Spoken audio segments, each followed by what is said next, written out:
I want to welcome you to the 103rd anniversary of the fires of 1918. First of all, I want to thank the Star-Gazette for the wonderful little article that they had this week. There is one mistake, and I'm sure she got it from all the original newspapers where it said 1,000 deaths, and that was an estimate, and the actual count was 453. But other than that, it was very accurate, and I really appreciated it. A couple of other announcements. On the table back there, when you get your coffee, there's a little red bucket. Our wonderful Red Cross house that is also 100+ years old, the siding is literally disintegrating. Can't imagine why that would happen, right? And so this fall we're going to replace the siding with something that looks authentic, but that will restore the house so that hopefully it can be around for another 100 years. So there's a little red bucket back there. Please give generously, because of course things like that cost a lot of money. So some upcoming events. Bingo is Saturday the 16th, next Saturday at 1 p.m. Quarterly meeting is October 21st. That's a Thursday evening. There will be a soup supper, and a representative from the fire district will be coming. October is Fire Prevention Month. And then on October 23rd is our Mystery Dinner Theater. So those are coming up.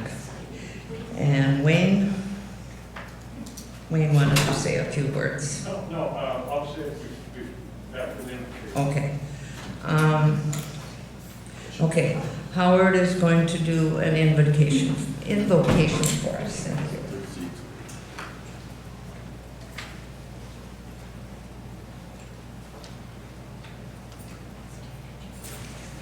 Good afternoon.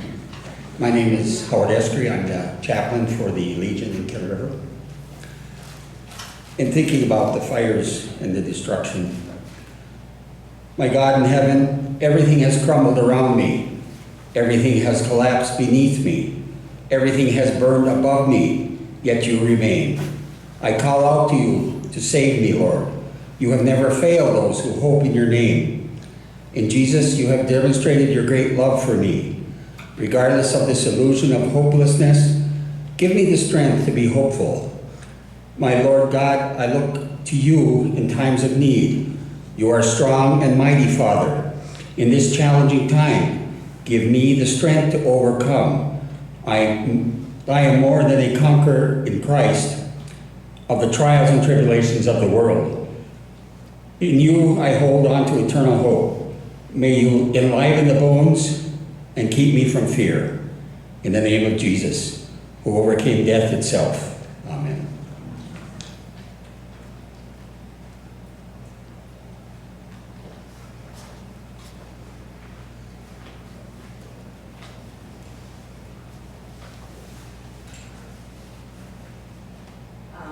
Just a point of interest, this Bible that's in this box is one that was found in the root cellar where all of the Niemi family passed away.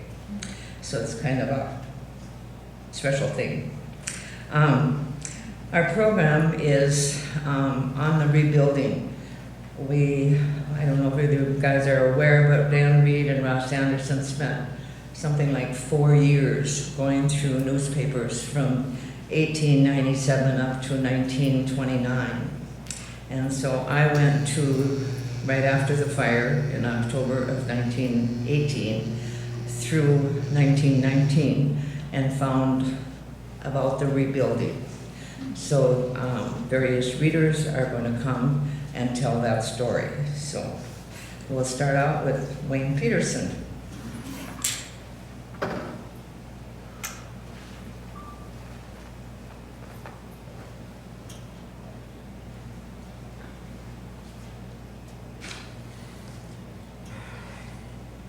Good afternoon. Welcome to the,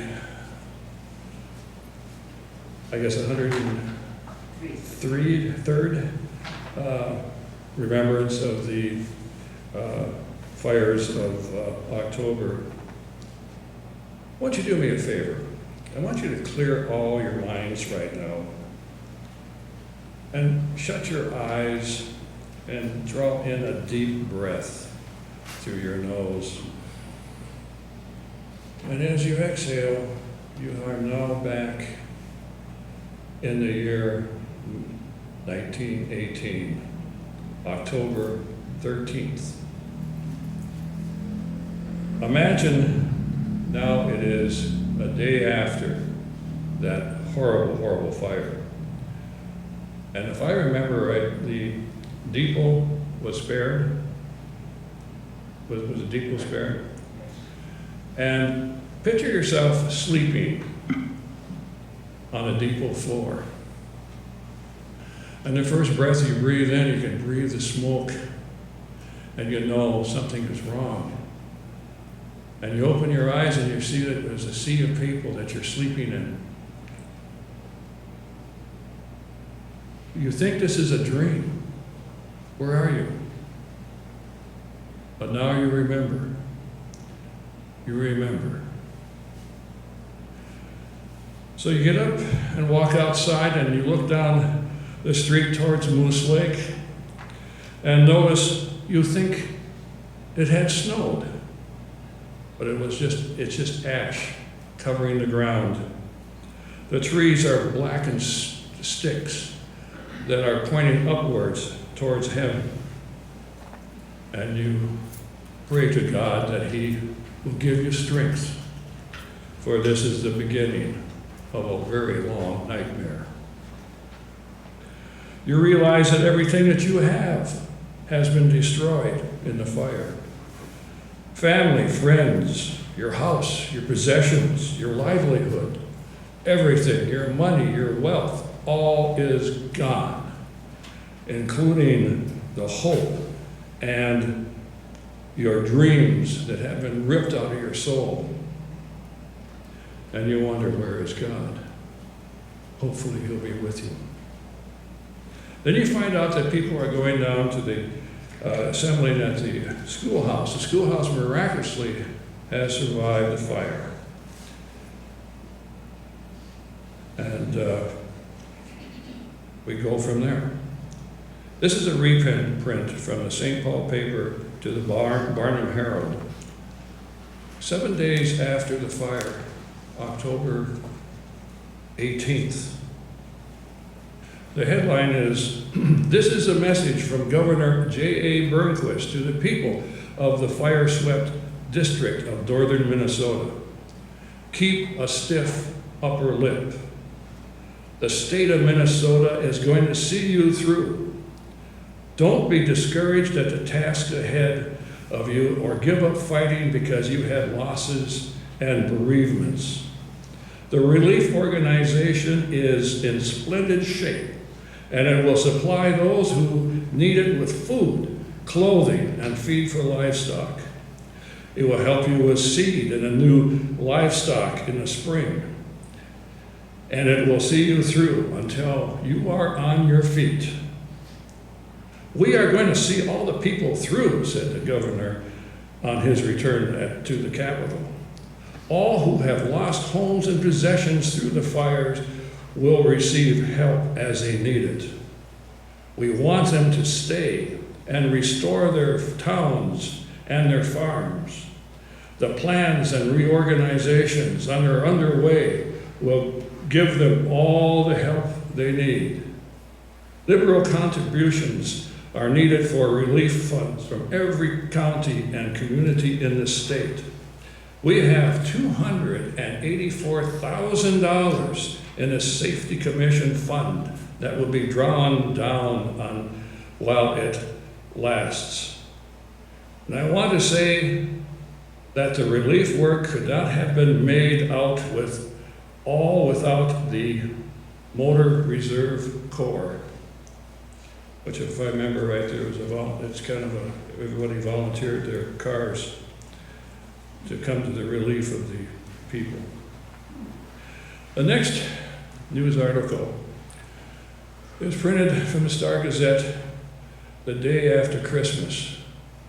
During that time, they had the World War I was over.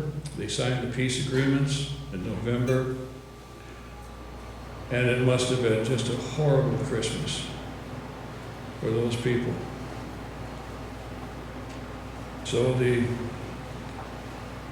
article states, headlines, big job of rehabilitating put through, and many new industries will locate in the village. Moose Lake is coming back, and coming back strong, according to C.F. Manakee of the city. Mr. Manakee, who, through a mere coincidence, happened to be in Duluth with his family on the evening of the fire, but returned to the stricken city immediately upon hearing the news of the terrible fire, was appointed by Governor Bergquist to take charge of the distribution of food and clothing in the burned-out district, as well as providing feed and care for the remaining livestock. Later, he was appointed as official of the Minnesota Fire Relief Commission to have charge of the distribution of lumber and all building materials for the reconstruction of the devastated area around Moose Lake, Kettle River, Split Rock, and Lawler. Speaking of the great task which faced the people of Moose Lake, he said that the first decision made by the businessmen, who he called in as his associates, was to get the farmers back on their feet and let the town wait until that was done. It was a big job, said Mr. Manakee, but we have done it, and as a result, not a farmer around Moose Lake is leaving his land. We have now completed the work so far as it could be done this fall, and every farmer who lost his home has suitable shelter for the winter for his family, as for his stock, feed, just going on. Where was I here? For as well for his stock and feed and hay, harnesses, wagons, sleighs have been provided. While many of the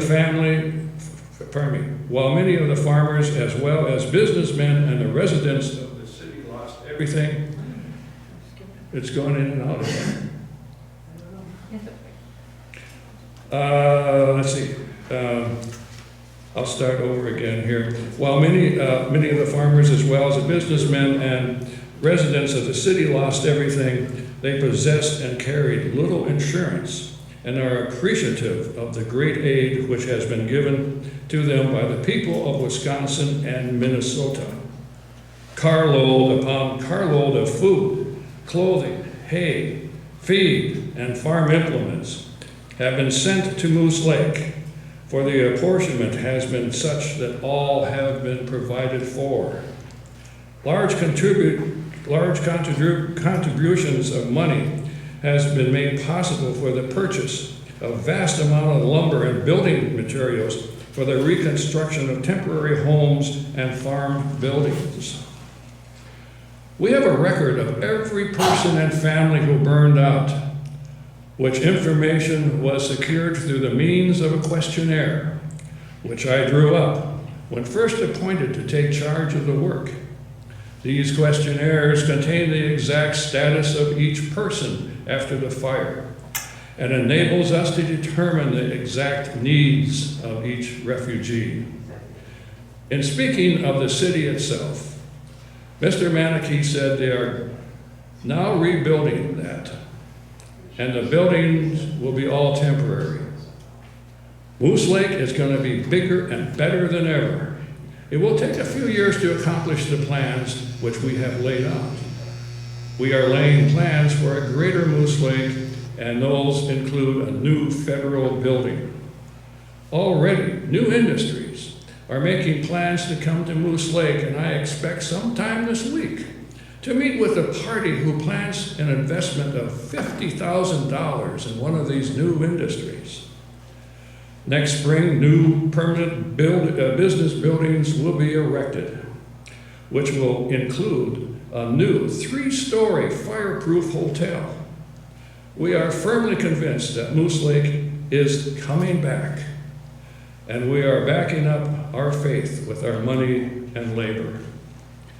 That was the day after Christmas. It was approximately about 2.5 months after the fire. So you can see they have accomplished a tremendous amount. The next one reading is from the Star Gazette, sometime in the first part of January. And the headline reads, "School opens January 6th."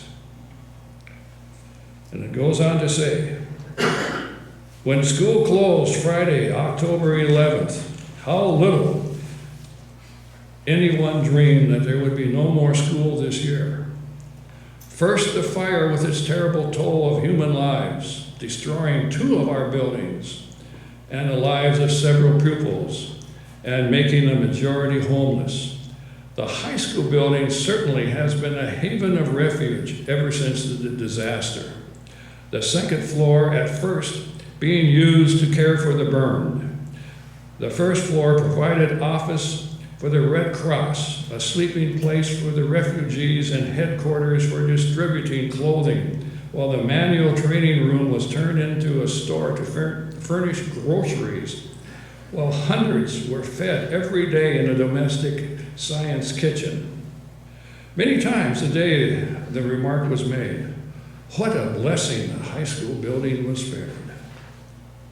At first, it was thought that the school would begin in a few weeks, but as disaster never comes singularly, before the burn were all cared for, the flu put in its appearance and the entire building was turned into a Red Cross hospital with Captain F.L. Smith of the Mayo Clinic in charge.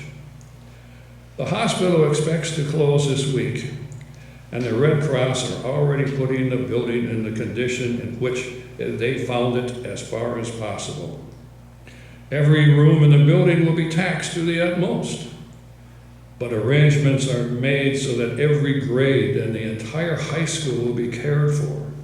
Teachers and pupils alike show a most commendable spirit in their willingness to put up with some inconveniences and work extra hard to complete the year's work.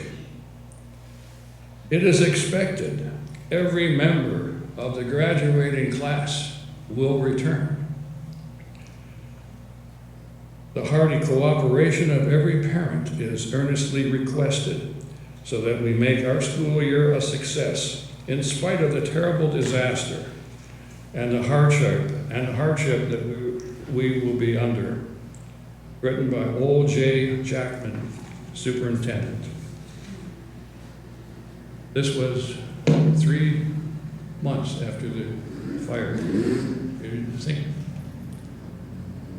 through just a tremendous amount of cooperation, all people came together, all ethnicities, religions, friends, everyone came together and worked so hard. And it was just a miracle what they did in such a short time.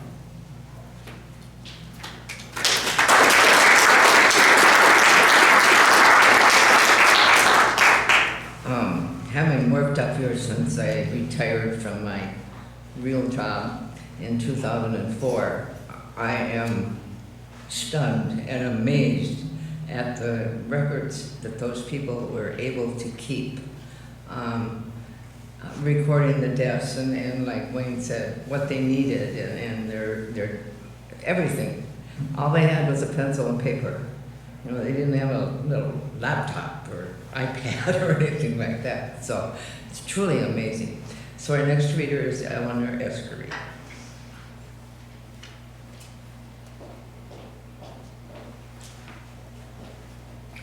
My news begins on January 9th, 1919. F.M. Hall will open his confectionery store next week in his new building at the back of the bank. He will also add a line of groceries later on. The stockholders of the Moose Lake Realty Corporation held a meeting Tuesday evening and decided to rebuild the Moose Lake Inn this coming summer. It is planned to make a building of 50 rooms and equipped throughout with all modern conveniences. This will give Moose Lake the finest hotel in this part of the state.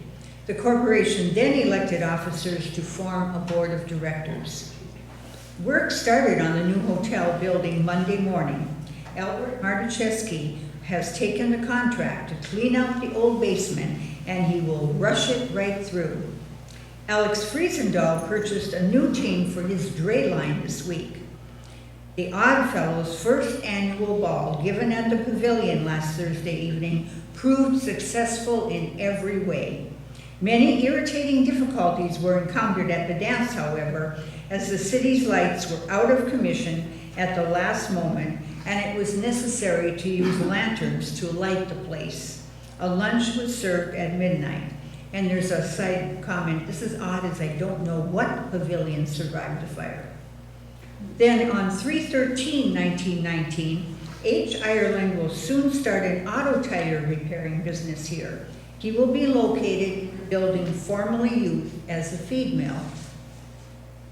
3/27/19, Joe King and his boys are going into the drayage business at Moose Lake. They have already purchased a new dray wagon and a Ford truck and expect to be ready to do business on the 1st of the next week. This makes 2 dray lines for Moose Lake. Alex Friesendahl will still be in business, but it's thought that even 2 dray lines will be kept on the jump this summer and fall to take care of the enormous amount of hauling that will be required. 3/27/1919. Moose Lake girl weds St. Paul boy. Everything wasn't terribly serious. When 19-year-old Miss Eunice Skelton stuck to her post in the local telephone exchange, sending out forest fire warnings until the building burned over her head, she lost just about all of her earthly property. But she found romance and a husband. And when Robert L. Peterson, a St. Paul chauffeur, joined a relief party to the burn territory as an ambulance driver, he also found romance and a wife. The love story that grew out of the conflagration in northern Minnesota last October reached its climax in St. Paul when Court Commissioner Henry Gallick pronounced Miss Shelton Mrs. Peterson. The chauffeur had just been discharged from the aviation mechanics school a few days before the fires broke out. He jumped at the opportunity to drive ambulance and truck with a relief expedition. He had not been in the devastated territory long before he met Miss Skelton. Some of her hair had been singed when she finally left the burning telephone exchange and after spending 2 hours standing in the water of Moose Lake had not helped any. But the chauffeur decided immediately that 23 years was plenty long enough to have lived as a bachelor. On 5/8/1919, the paper said, a wedding of special interest to Moose Lake occurred in St. Paul Saturday afternoon at St. Siegfried's Episcopal Church when Richard T. Hart of Moose Lake and Miss Mabel Anderson united in marriage. Miss Anderson was working with the domestic department of the University of Minnesota and was sent to Moose Lake to do whatever she could to assist with the relief work. During this time, she met Mayor Hart, and his acquaintance soon led to a courtship that culminated in their marriage. The people of Moose Lake will be glad to welcome Mrs. Hart to our community. She is a lady of pleasing personality, takes a great interest in the affairs that concern the development of the community's home problems. Mr. Hart is one of our leading businessmen and has twice been honored with the mayorship of Moose Lake and is held in high regard by all. On 5/15/1919, Moose Lake's cleanup day was a roaring success. On Tuesday, men and boys, women and girls turned out with picks and shovels, rakes and hoes, and went right into the campaign with a will. Debris that had littered places since the fire was picked up and carted off to the dumping grounds, and a general spring house cleaning was instituted. It was such a success that it has been decided to hold one every month all summer. On 5/22/1919, Bishop J.D. Morrison of Duluth was here yesterday afternoon and dedicated St. Andrew's Episcopal Chapel. The chapel replaces the former chapel, which was burned in the forest fires of last October.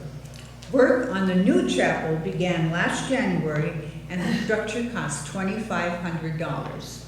The chapel is being used by many groups, including the Masons, the Norwegian Lutherans, the Swedish Lutherans, the commercial and community clubs, as it is the only public building in the village with the exception of the schoolhouse. John Olison has come back since the fire and is now operating a grocery store in the community building. Mr. Olson is fast getting a good stock together, and it will not be long until he has a complete line. 6/19/1919. The Moose Lake Motor Company garage has been completed and will soon be in operation. Moose Lake's new theater will be known as the Strand. Messrs. Lauer and Nevers have bought new equipment of the very best quality, and when ready, the theater will be the nicest and best in this part of the country. 6/26/1919.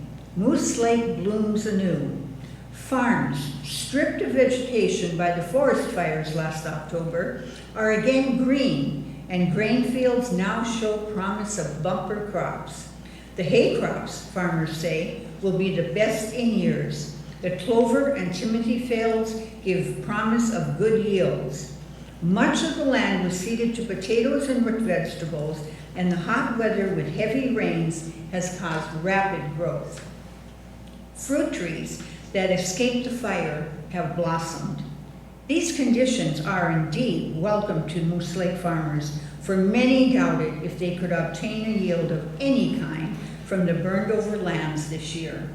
It will mean much in the recovery of losses through the fire. 7/3/1919. Moose Lake's new show house, the Strand, is all ready for its formal opening tomorrow. Messrs. Lauer and Nevers say that they're going to give a dandy exhibition of pictures and extend a cordial invitation to all to attend. The building is all that could be desired for a theater: well lighted, well ventilated, cool, and spacious.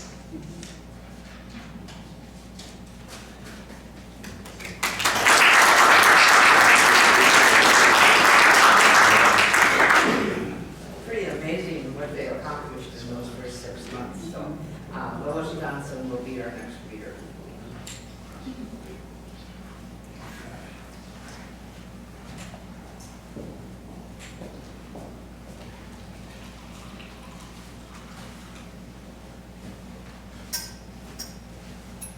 Seven 1919, 4th of July. The city of Moose Lake is not going to be a cheap host to the large throngs of people that celebrate the nation's birthday, as it is amply evidenced by the feverish activity of the last few days. Nearly every citizen is as busy as the proverbial bee making preparations for the coming event. A large gang of carpenters has been working overtime erecting pavilion in the park. The structure is 106 feet long by 40 feet wide and is fitted with one of the very best dancing floors in the state. There are also dressing rooms for both ladies and gentlemen, a long lunch counter, roomy kitchen, and screened-in porches, as well as a good-sized coat check room. The pavilion is to have a formal opening tomorrow, the nation's birthday, even though there are still a few things to get completed. There will also be a merry-go-round for the grown-ups as well as the kiddies. The 6th Minnesota Army Band will be here all day to furnish music, courtesy of Governor Burnquist and the Commercial Club. In the afternoon and evening, you may dance if you wish in the fine new pavilion. There will be game and sports of all kinds during the day, in which all will be given some chance to enter. 7/15/1919, bids wanted for constructing sewers, sewage pumping plant, water mains, water pumping plant, etc. Sealed bids endorsed with the above title will be received by the village clerk of Moose Lake until 2 p.m. on July 23rd, 1919, for the constructing sewers, installing a sewage pumping plant, extending water mains, constructing a water pumping plant with centrifugal pump and motor, and improving the present well. This article then goes on to list the specifications needed. The village reserves the right to reject any or all bids. A certified check or cash deposit of 15% is required. 7/21/1919, opposition to the sewer system. After the village council had plans nearly completed for the laying of a water and sewer system, serious opposition was met with when several voters signed a petition that had been circulated with the intent of annulling the proposed improvements. A meeting was held in the Episcopal Church Monday night when all citizens who cared to voiced their opinion. The result of the meeting was that an election will be held Friday, tomorrow, to ascertain the public sentiment. Both male and female property owners may vote. Drop around to the polling place Friday afternoon or evening and cast your ballot. 7/21/1919. On Friday, August 1st, Moose Lake has a battle to fight and win, and it is your duty as property owner to vote. On Friday, August 1st, from 2 to 9 p.m. at the commercial club rooms, a straw vote of all the resident property owners within the village will be held to determine whether we accept or reject the proposed water and sewer proposition. Turn out and vote for the water and sewer.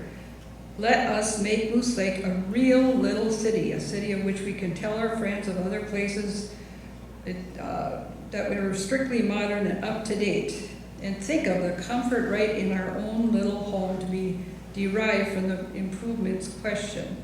You are the one who will benefit by this, Mr. Property Owner. Give this matter your serious attention and don't let your conviction be altered by anyone, and vote for the water and sewer system. 8/7/1919, water and sewer carries. Last Friday was election day at Moose Lake when 117 resident property owners voted on the water and sewer proposition. The count was 78 in favor and 39 against the improvement. Extension of the water mains and the installation of the sewer system was the issue. It was the warmest little old election the city ever saw. Men and even women were out all day long electioneering for all they were worth, and it was looked during the early hours as if the vote would be very close. But along in the afternoon, the betting odds changed. Some enthusiastic odds were offering as high as 7-1 that the proposition would carry. No takers were found. It was agreed previous to the election at a mass meeting held that the losers would abide by this vote and not start anything later. It was a good-natured assertion on both sides, but it is felt that it is as binding as any contract could be. Now that the battle has been fought and won, it is hoped that no delay will appear to hold the improvements back. Let work begin at once and go forward with a rush. 7/24/1919. This seems to be an editorial rather than the news. We like to dream about that Moose Lake 3 to 5 years hence as one of the garden spots in this North Country. Yet unless we do something material and keep right on doing, those will be idle dreams. For when that day arrives, there will be a sad awakening to the fact we only dreamed of the city to be, rather than carefully shaping its destiny and by our own careful efforts making the city we would have Moose Lake to be. Now is the time to begin, and there's a great deal to do. First, although the fire was last October, there are many lots with debris as it fell last fall. Why not let each of us as individuals make ourselves responsible for a certain amount of the debris and see that it's carried away? Let's have the lots covered with lawn, and we with lawn see that they are kept neat and park-like. The matter of weeds along the boulevard is another eyesore for our village. Why not each property owner see that the weeds and tall grass along this part of the street is cut short, and perhaps within 15 minutes of additional work with a rake, he could rake from the street a great many of the obnoxious stones which makes our streets notable poor. We must remember that right now our village has not the funds to spend as we might, it will be little courtesies that we as individuals make that will develop our interest and the interest of others in this little city to be. Another matter that concerns all of us, the tidiness of our park. Barrels are now placed down in the park for all papers and refuse of the occupants, and by our carefully seeing that all papers go into these barrels.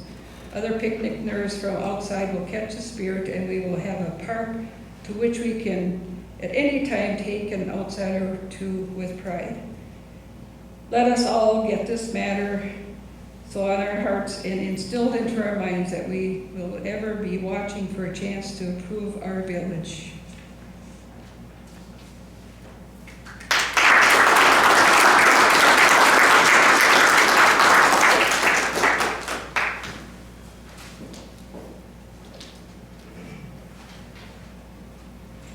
I just want to comment that, remember, women didn't have a chance to vote until 1920. And so the fact that they let property owners, women property owners, vote on the sewer and water contract was quite amazing, really, and quite a step in the right direction. So our last reader is going to be Dan Reed.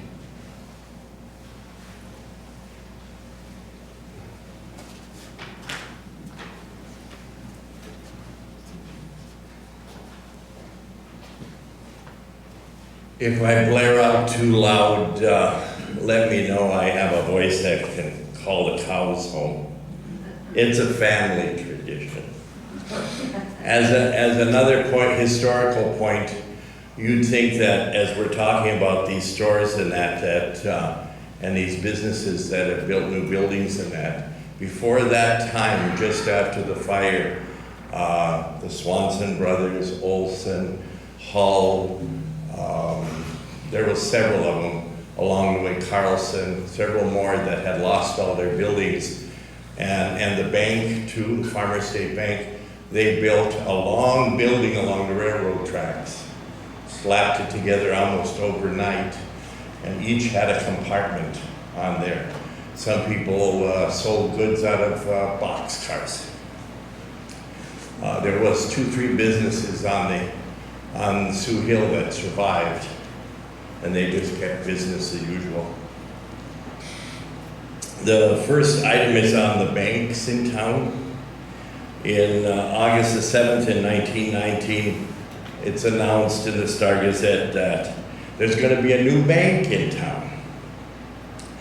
The Star-Gazette is publishing the application of August F. Roletter and Richard J. Lewis for a certificate authorizing them to conduct a bank at Moose Lake, the new institution to be known as the Security State Bank of Moose Lake. The hearing will be held before the Securities Commission in St. Paul on Wednesday, September the 17th. In the same vein, on October the 25th, 1919, of course, the Farmer State Bank, like I said, was operating in those little rooms there. The Farmer State Bank moved into their handsome new building Monday, which is located on the corner where a Nutella store stood before the fire. That's where the present First National Bank is now. Their new bank building is truly a credit to the town It is built of brick with white stone front and equipped throughout with all the latest and most up-to-date fixtures. There are private offices, fireproof vault, and a large, neat lobby. The officers and the stockholders are all prominent citizens in Moose Lake who have spent much of their time and labor in rebuilding this community. The hearty cooperation of its patrons has made it one of the strongest financial institutions in this part of the state. As a point of history, the farm depression starts in about 1924. The Farmers State Bank is so overextended, farmers aren't paying their mortgages, it collapses. Jacobson, the owner, goes broke, and the Security State Bank and the Farmers State Bank are put together and under new ownership, and it's called the First National Bank of Moose Lake, the one we know today. 9/18/1919. A new hotel for Moose Lake. Enough money has been secured in Moose Lake to assure the erection of a hotel. Businessmen of the village are financing the deal. The building will stand on the old hotel property, but instead of being built a 2-story structure, it will be increased to 3 stories, according to the present plans, containing between 40 and 50 rooms. It will be a modern brick and cement structure and modern in every respect. A meeting is to be held at a later date to elect officers in the stock company. In the meantime, if you wish to subscribe for a few shares of this stock, make it a point to see E.F. McClear, who's the head of the commercial club, who will take your money and explain the whole situation to you. The new Methodist Church is fast nearing completion. This now is a $10,000 structure and one of the finest churches in the northern Minnesota. 12/4/1919, attorney L.H. Blacklock, who has been maintaining an office in the Old Colony Lumber Company, that would be on Sioux Hill, has moved to the new F.M. Hull building. Ole Anderson's new store building on the site of the old Star Gazette building is fast nearing completion. We understand that Mr. Anderson intends to rent the place. 12/4/1919. The public library work is progressing. At a meeting of the library board recently, Mayor R.T. Hart appointed officers to the board. The public library will be located for the present in the basement of the Farmers State Bank building. The boys of the manual training department at the high school are now hard at work making the shelves and other furniture under the direction of Superintendent Melby. And as soon as this is finished, it will be installed before the library will be open to the public. The boys are donating their work. The books will be cataloged as soon as possible and many other minor details attended to. If you have a book or books you wish to be donated to the library, it will be greatly appreciated. This project is one more useful and better things for the town and should be fostered by everyone. December the 18th, 1919. Horse and cutter lead to a wedding. Mr. George Brady and Miss Evelyn Pusel completely surprised friends here by slipping away into Duluth last Sunday, where the next day they were united in marriage. The bride is the daughter of John Pusel of this place and one of the town's popular young ladies. Mr. Brady is employed in the Cooper Barbershop and is well known and liked by all who enjoy his acquaintance. This couple started out for a cutter ride on Sunday, So the story goes. But this form of amusement proved too slow. So they returned to town and boarded a train bound for Duluth, where they decided that a wedding ceremony would prove more eventful. December the 25th, 1919. Gus Taney has a notice in the paper and says, "I have opened up a barber shop in the building across from the NP depot and am ready for business. I would be pleased to have you give me a trial."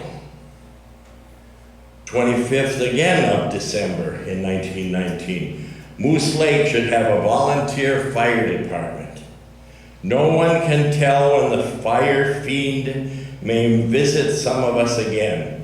With no organization and with what equipment is scattered here and there, we would face a hopeless situation should fire break out in any part of the town.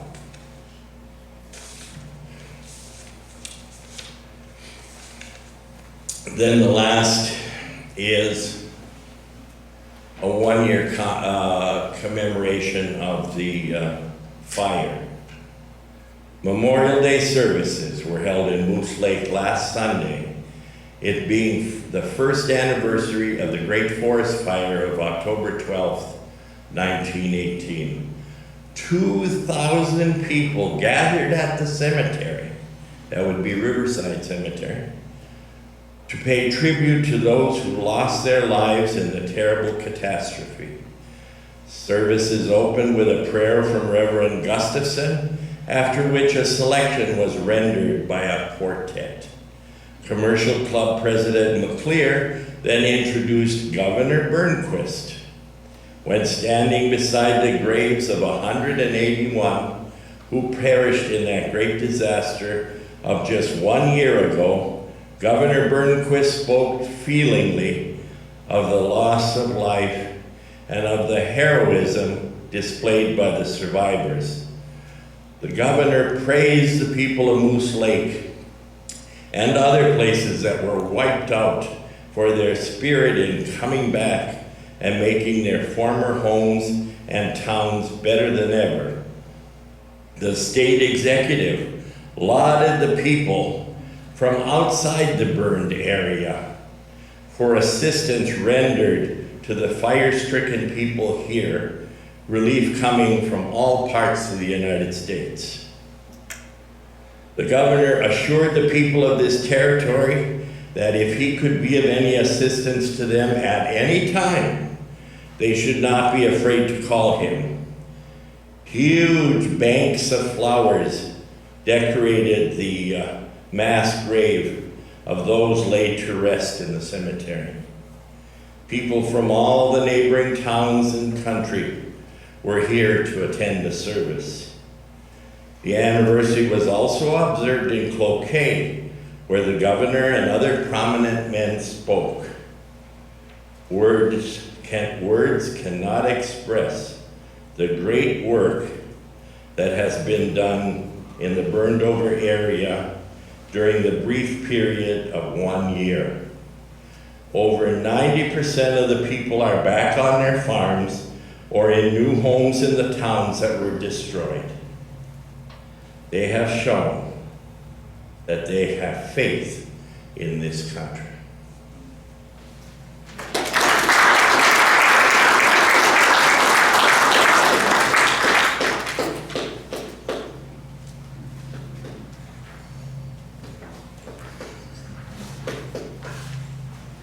So I hope that showed you the perseverance, the guts of those people back in that day. So, We will now be lighting the memory candles, Ross and Steve, come up and do the lighting.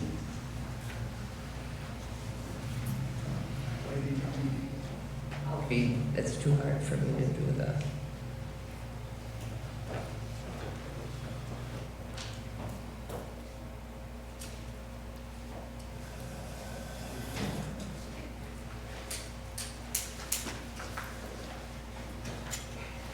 Abrahamson family from Dan Larson. In memory of Carol and Will Dan Larson. In memory of Leonard Schmidt and in honor of Marilyn Schmidt, Dan Larson. In memory of Phyllis Crow, Diane Steltrick. In memory of Dick Hart, Diane Steltrick. In memory of Ruth Armstrong, Diane Steltrick. In memory of loved ones in the Ekman family, Grace Ekman. In memory of Matt and Edna Reed, by Dan Reed. In memory of Joseph and Barbara Schock, by Rita Taglin. In memory of John Augusta and Anderson, son Vern Anderson, daughter Olive Anderson, a daughter and son-in-law Ethel Anderson Carlson, and Clarence Carlson, Ross Anderson.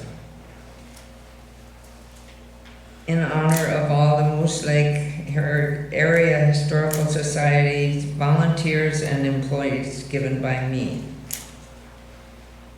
In memory of Letta and Truman Taglin, Rita Taglin.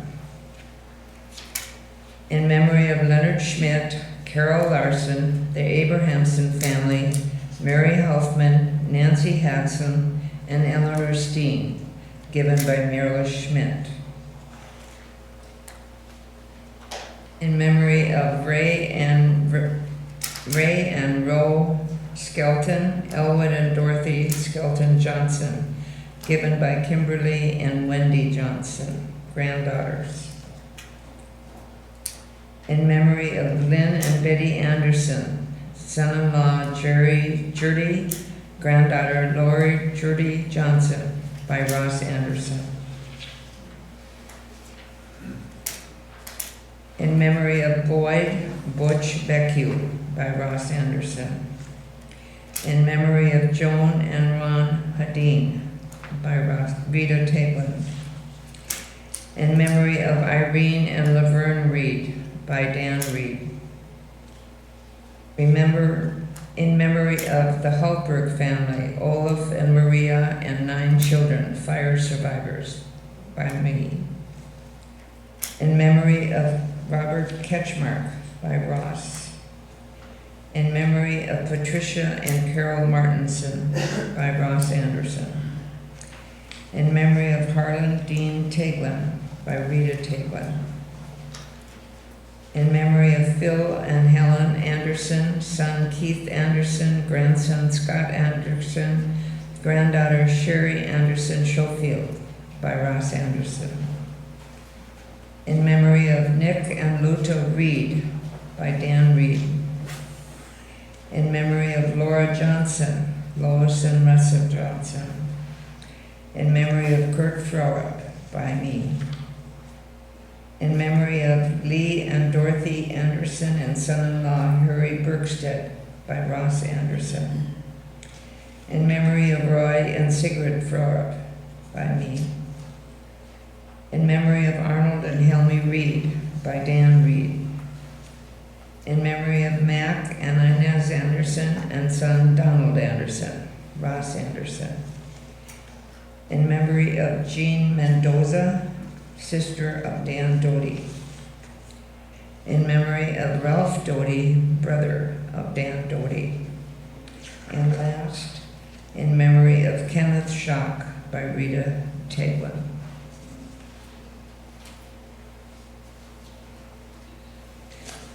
Thank you all for contributing to that.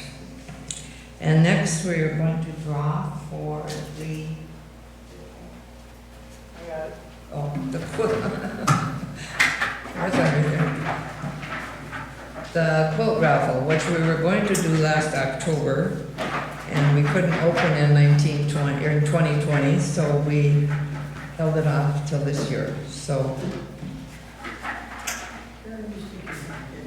Pick out the winner. 2 years in the making. Probably a year's more making, too.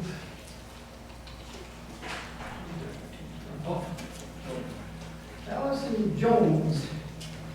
It's 404 area code.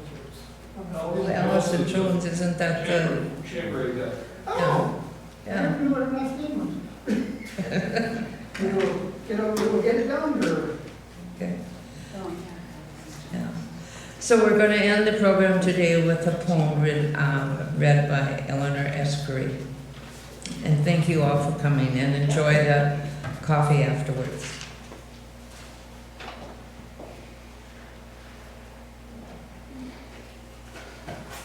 I heard your voice in the wind today, and I turned to see your face.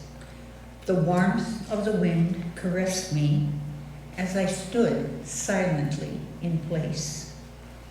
I felt your touch in the sun today as its warmth filled the sky. I closed my eyes for your embrace, and my spirits soared high. I saw your eyes in the window pane as I watched the falling rain. It seemed as each drop fell, it quietly said your name. I held you close in my heart today. It made me feel complete. You may have died, but you are not gone. You will always be part of me. As long as the sun shines, the wind blows, the rain falls, you will live on inside of me forever. For that is all my heart knows.